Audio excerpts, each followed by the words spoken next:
Welcome to Chongqing, the largest city in the world. আর আজকে আমি আপনাদেরকে দেখাবো কেন এই সিটিটাকে নাইট লাইফের জন্য one of the best city in the world বলা হয়, কেন এটাকে সাইবার পাঙ্ক সিটি বলা হয়, আর কেন একদিনের জন্য এই সিটিতে আসা completely মানিলেস।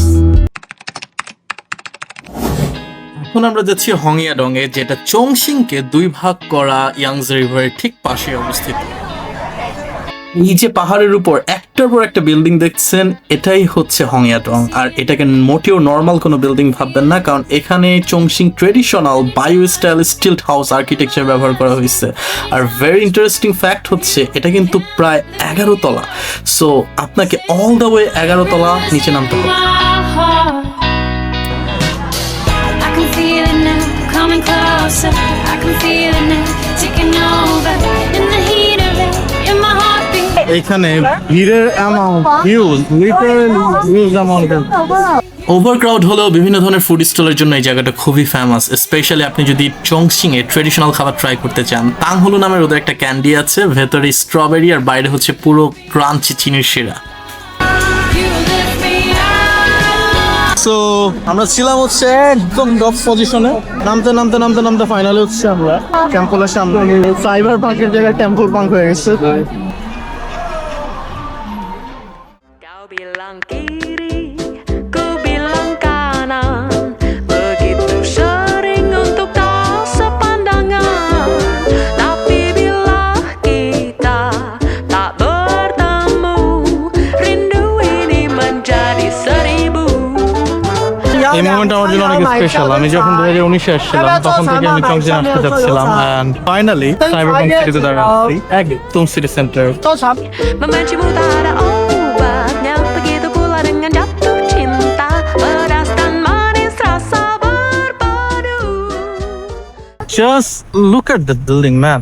The shape. It's not even straight. It's a gay building. এই সিটিটা আপনার মাথা নষ্ট করে দিতে বাদ। আমি আমার নর্মাল হাইকিং ট্যুর গুলোতেও এজেন্সির সাথে, সেখানেও আমার এই পরিমাণ হাঁটা লাগে না, যে পরিমাণ হাঁটতে হচ্ছে। পুরোটা সিটি অলমোস্ট আমরা হেঁটে হেঁটে বার করতেছি, and this is the tour of Chongqing, you can say. কারণ যাদেরকে জিজ্ঞেস করছে সবাই বলছে চংশিংয়ে আসল মজা হচ্ছে এরকম হেঁটে হেঁটে এক জায়গা থেকে আরেক জায়গায় ঘোরা। কারণ পুরো সিটিটাই হচ্ছে উঁচু নিচু উঁচু নিচু। আর সবচেয়ে মাথা নষ্ট যে ব্যাপারগুলো সেগুলো হচ্ছে বিল্ডিং এর স্ট্রাকচার গুলো। এদের আর্কিটেকচারাল ডিজাইন গুলো অন্য লেভেলের, লিটারালি অন্য লেভেলের এক একটা ডিজাইনের। এখন যে বিল্ডিংটাতে যাচ্ছি এখানে স্কাই ওয়াকিং এর এরকম একটা চান্স আছে, মোস্ট প্রবাবলি একটা গ্লাসের ওয়াল আছে টাইপের কিছু একটা। এই বিল্ডিংটার শেপটা মাথা নষ্ট, পুরো বিল্ডিংটা একটা কার্ভের মতো। ফাইনালি আমরা চলে এসেছি র্যাফেল সিটিতে, এবং এই শপিং মলটা কোনো সাধারণ শপিং মল না। টোটাল 8টা টাওয়ার আছে এই শপিং মলে। আর বাইরে থেকে দেখতে শপিং মলটা যদিও বড় মনে হয়, বাট এটা অ্যাকচুয়ালি কতটা ম্যাসিভ এটা বুঝতে হলে আপনাকে ভেতরে আসতে হবে। শপিং মলে এন্টারটেনমেন্ট গ্রাউন্ড আছে, কিডস ফান জোন আছে, এছাড়া গ্লাস ওয়াকিং এর ব্যবস্থা আছে আপনার একদম টপ।